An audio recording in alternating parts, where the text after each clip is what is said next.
এ আমার যুবক ভাই, ও আমার বুড়া বাবা, উত্তরবঙ্গে আমার গত 2 দিন আগে 2 দিন টানা প্রোগ্রাম। একদিন ছিল দিনাজপুর, পরের দিন ছিল রংপুর তারাগঞ্জ। আমি দিনাজপুর প্রোগ্রাম কইরা এরপর তো মাঝখানে একটা দিন সময় পাইছি, ফ্লাইটে গেছি, বিমানে আমার বিমান আসছে। ওই দিন তো আর আসি নাই, ঢাকা আসি নাই, কারণ এত দূরের সফর। তো সারাদিন ওখানে ছিলাম। এই যেই মাদ্রাসার প্রোগ্রাম, মাদ্রাসার এক হুজুর আমার কয়, হুজুর চলেন আজকে একটা আপনার আজব দৃশ্য দেখাবো, আজব দৃশ্য। আমি বললাম কোথায় ভাই, আমার নিয়ে চলেন। আমার নিয়ে গেছে, সে আমার আগেই বলে না, আকর্ষণ নষ্ট হয়ে যাবে, আজব দৃশ্য দেখাবে। ঠিক একটা স্কুলের পাশে সেখানে গেলাম। একটা স্কুল আছে, খেলার মাঠ আছে। ওই খেলার মাঠের পাশে, স্কুলের পাশে আমার কয়, এই যে একটা কবর দেখছেন, একটা কবর। আমি বললাম ভাই, বললেন কি আর দেখাইলেন কি, এটার মধ্যে কি এমন আজব কিছু আছে? হ্যাঁ হুজুর, হ্যাঁ বড় আজব ঘটনা। ওই কি ঘটনা? এই স্কুলের জায়গাটা এই ভদ্র মহিলা এবং ওনার সন্তানদের এই স্কুলের জায়গাটা ওনারা দিছে। এখানে মানুষ পার্কের মতো নারী পুরুষ দেখেন কিভাবে এসে ঘুরতেছে, বিনোদন করতেছে, গুনার একটা আড্ডাখানা বানায় ফেলছে। এই নারীর কবর এখানে। আমি বললাম কেন, এখানে কিভাবে হলো, ঘটনা কি খুলে বলেন। কয় হুজুর শোনেন, আশেপাশের মাদ্রাসাগুলোর হালাত দেখেন কত জীর্ণ শীর্ণ, বারবার বলা হয়েছে, কখনো কিছু দেয় নাই। কিন্তু এই ভদ্র মহিলা, ওনার সন্তান একজন অ্যাটর্নি জেনারেল, বিদেশেও প্র্যাকটিস করেছে, একজন আইনজীবী, বড় একজন অ্যাডভোকেট, একজন আইনজীবী, অ্যাটর্নি জেনারেল।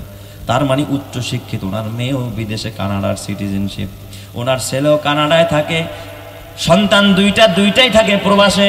স্বামী মারা গেছে আগে।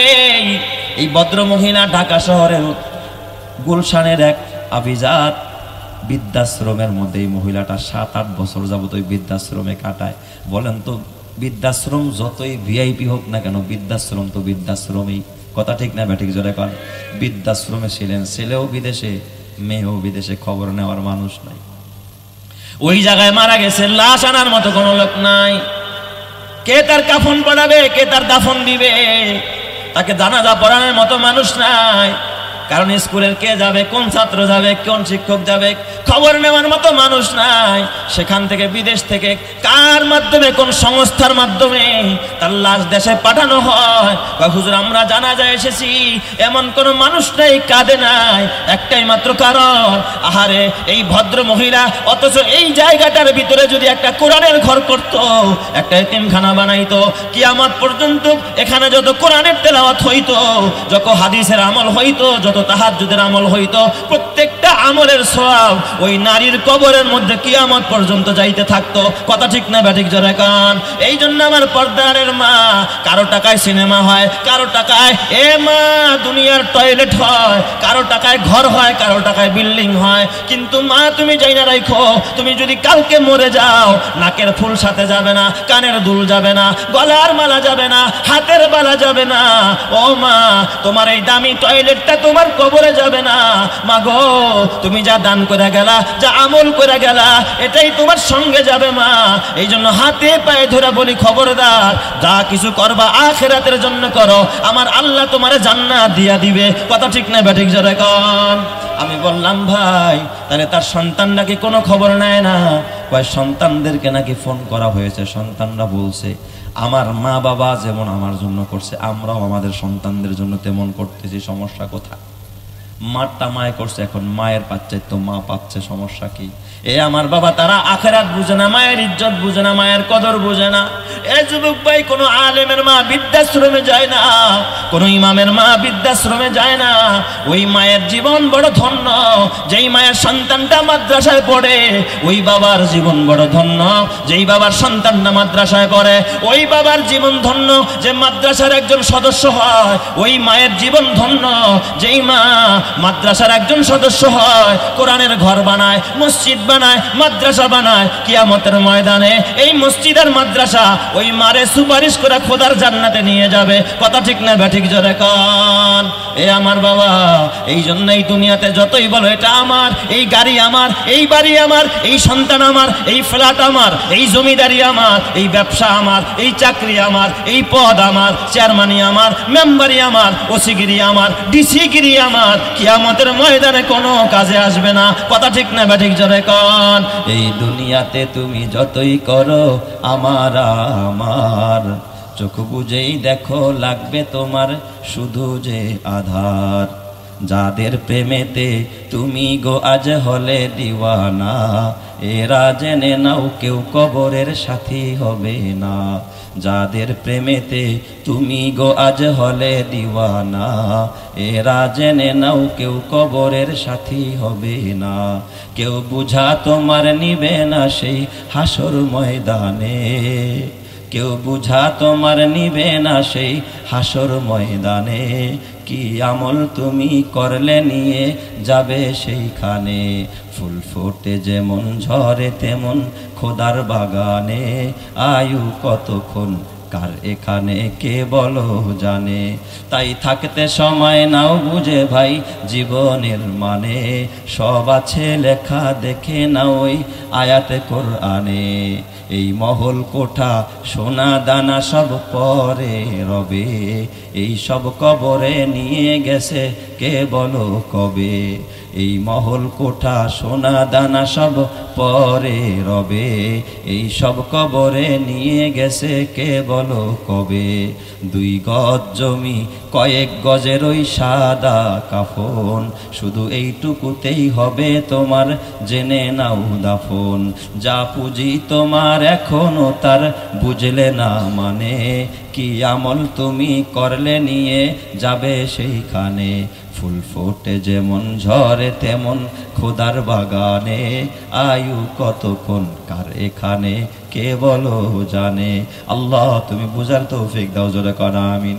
বুখারীর এক হাদিস আসছে, একজন বেশ্যা মহিলা, পতিতা মহিলা রাস্তা দিয়ে হাঁটতেছে, মরুভূমি দিয়া পতিতাবৃত্তি করে, যারে পায় তার সাথেই দেহ ব্যবসা শুরু করে। হাঁটতে হাঁটতে হঠাৎ মরুভূমির ভিতরে মানুষের একটা সমস্যা, সেটা হলো পানির পিপাসা। এত পানির পিপাসা লাগছে মহিলাটার, মনে হয় যেন কলিজাটা বের হয়ে যাবে। এই ভদ্র মহিলা, পতিতা মহিলা, অসভ্য মহিলা, চরিত্রহীন একজন নারী, পানির পিপাসা মরুভূমির ভিতরে। ইমাম বুখারী হাদিস আনছে, এই মহিলা কুয়া তালাশ করে, কুয়া পায় না। হঠাৎ দেখে মরুভূমির একটা টিলার পাশে একটা কুয়া দেখা যায়, বিরান কুয়া। কুয়ার মধ্যে নামছে। আরবের কুয়াগুলো পানি কিন্তু অনেক গভীরে থাকে, অতল গভীরে, 10 হাত 15 হাত নিচে। কুয়া ধৈরা ধৈরা নিচে নামছে না, ইমা মহিলাটায় পানি পান করছে। পানি পান কইরা এরপর আবার কুয়ার থেকে উপরে উঠছে। উইঠা দেখে পাশে একটা কুকুর, একেবারে হাঁপাচ্ছে, জিব্বা বাইর করে এমন ভাবে হাঁপাচ্ছে, মনে হয় যেন কুকুরটার কিছু একটা দরকার। সে দেখে পাশে একটু যে পানি উঠায় অনেকে নিচে পড়ছে, ওই জায়গা কাদা কাদা, ওই জায়গার মধ্যে জিব্বাটা কুকুরটায় চাটতেছে। তো মহিলাটায় ভাবছে নিশ্চয়ই এই কুকুরটার পানির পিপাসা লাগছে।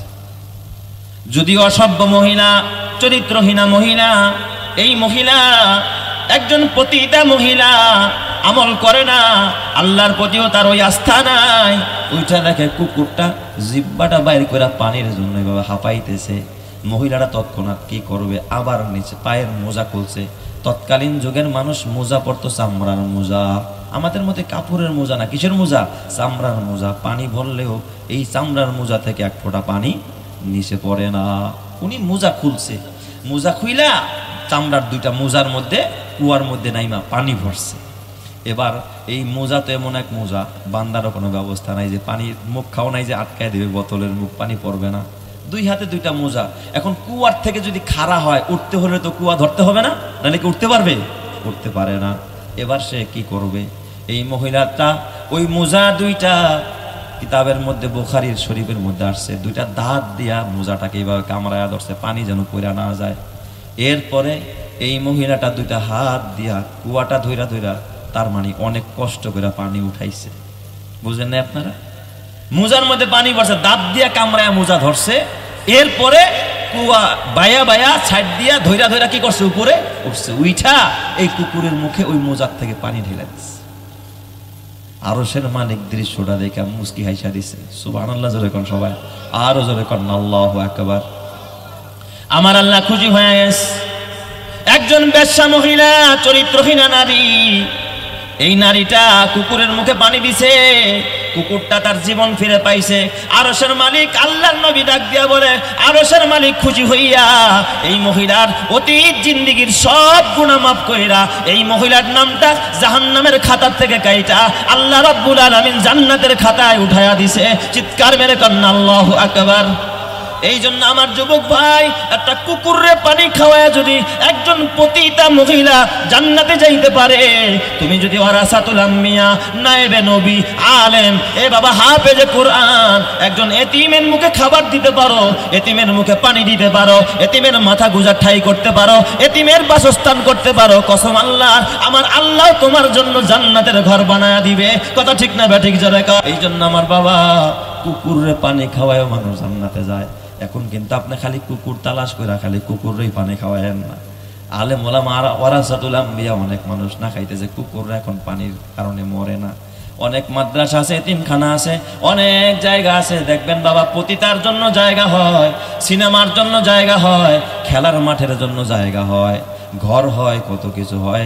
অনেক সময় কোরআন পড়ার জন্য ঘর থাকে না। কথা ঠিক না ব্যাঠিক জোরে কন। হুজুররা ছাত্র আর নিতে পারে না কেন? থাকার জায়গা নাই, এটা ঘর দরকার। এ আমার যুবক ভাই, ও আমার বুড়া বাবা, উত্তরবঙ্গে আমার গত 2 দিন আগে 2 দিন টানা প্রোগ্রাম। একদিন ছিল দিনাজপুর, পরের দিন ছিল রংপুর তারাগঞ্জ। আমি দিনাজপুর প্রোগ্রাম কইরা এরপর তো মাঝখানে একটা দিন সময় পাইছি, ফ্লাইটে গেছি, বিমানে আমার বিমান আসছে। ওই দিন তো আর আসি নাই, ঢাকা আসি নাই, কারণ এত দূরের সফর। তো সারাদিন ওখানে ছিলাম। এই যেই মাদ্রাসার প্রোগ্রাম, মাদ্রাসার এক হুজুর আমার কয়, হুজুর চলেন আজকে একটা আপনার আজব দৃশ্য দেখাবো, আজব দৃশ্য। আমি বললাম কোথায় ভাই? আমার নিয়ে চলেন। আমার নিয়ে গেছে, সে আমার আগেই বলে না, আকর্ষণ নষ্ট হয়ে যাবে, আজব দৃশ্য দেখাবে। ঠিক একটা স্কুলের পাশে, একটা স্কুলের পাশে সেখানে গেলাম। একটা স্কুল আছে, খেলার মাঠ আছে, ওই খেলার মাঠের পাশে, স্কুলের পাশে আমার কয়, এই যে একটা কবর দেখছেন, একটা কবর। আমি বললাম ভাই, বললেন কি আর দেখাইলেন কি, এটার মধ্যে কি এমন আজব কিছু আছে? হ্যাঁ হুজুর, হ্যাঁ বড় আজব ঘটনা। ওই কি ঘটনা? এই স্কুলের জায়গাটা এই ভদ্র মহিলা এবং ওনার সন্তানদের এই স্কুলের জায়গাটা ওনারা দিছে। এখানে মানুষ পার্কের মতো নারী পুরুষ দেখেন কিভাবে এসে ঘুরতেছে, বিনোদন করতেছে, গুনার একটা আড্ডাখানা বানায় ফেলছে। এই নারীর কবর এখানে। আমি বললাম কেন, এখানে কিভাবে হলো, ঘটনা কি খুলে বলেন।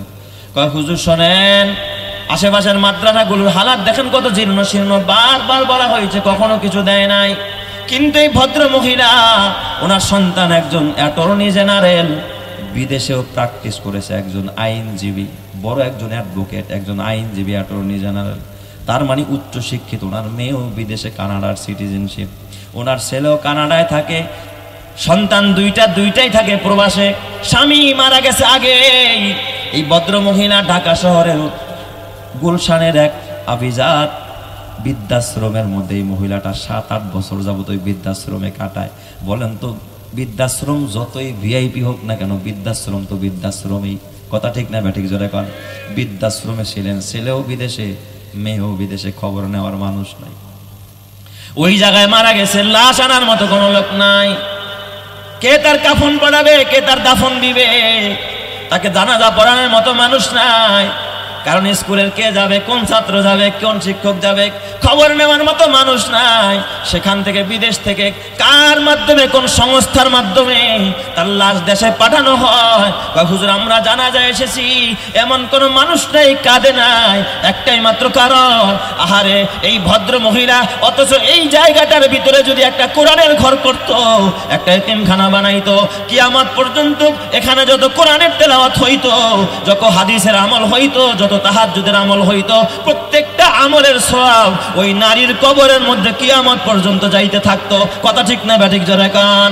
এই জন্য আমার পর্দারের মা, কারো টাকায় সিনেমা হয়, কারো টাকায় মা দুনিয়ার টয়লেট হয়, কারো টাকায় ঘর হয়, কারো টাকায় বিল্ডিং হয়। কিন্তু মা তুমি জাইনা রাখো, তুমি যদি কালকে মরে যাও, নাকের ফুল সাথে যাবে না, কানের দুল যাবে না, গলার মালা যাবে না, হাতের বালা যাবে না। ও মা, তোমার এই দামি টয়লেটটা তোমার কবরে যাবে না।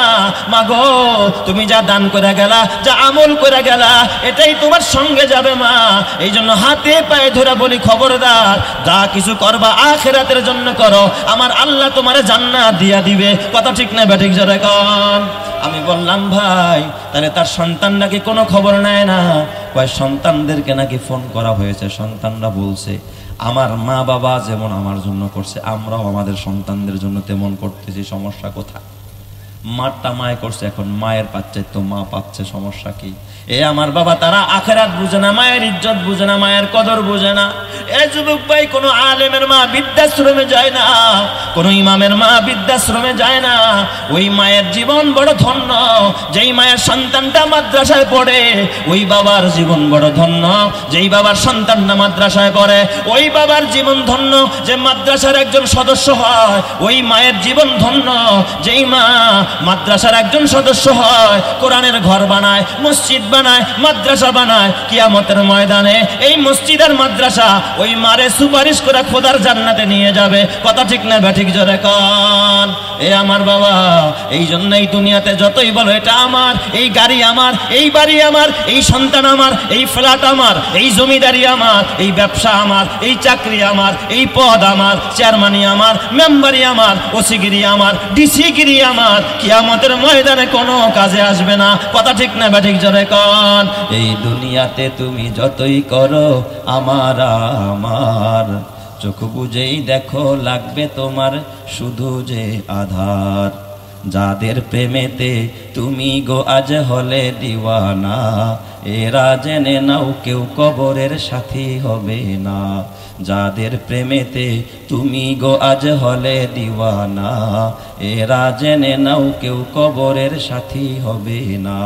কেউ বুঝা তোমার নিবে না সেই হাসর ময়দানে, কেউ বুঝা তোমার নিবে না সেই হাসর ময়দানে। কি আমল তুমি করলে নিয়ে যাবে সেইখানে। ফুল ফোটে যেমন ঝরে তেমন খোদার বাগানে, আয়ু কতক্ষণ কার এখানে কে বলো জানে। তাই থাকতে সময় নাও বুঝে ভাই জীবনের মানে, সব আছে লেখা দেখে নাও ওই আয়াতে কোরআনে। এই মহল কোঠা সোনা দানা সব পরে রবে, এই সব কবরে নিয়ে গেছে কে বলো কবে। এই মহল কোঠা সোনা দানা সব পরে রবে, এই সব কবরে নিয়ে গেছে কে বলো কবে। 2 গজ জমি কয়েক গজের ওই সাদা কাফন, শুধু এইটুকুতেই হবে তোমার জেনে নাও দাফন। যা পুঁজি তোমার এখনো তার বুঝলে না মানে, কি আমল তুমি করলে নিয়ে যাবে সেইখানে। ফুল ফোটে যেমন ঝরে তেমন খোদার বাগানে, আয়ু কতক্ষণ কার এখানে কে বলো জানে। আল্লাহ তুমি বুঝার তৌফিক দাও, জোরে কর আমিন।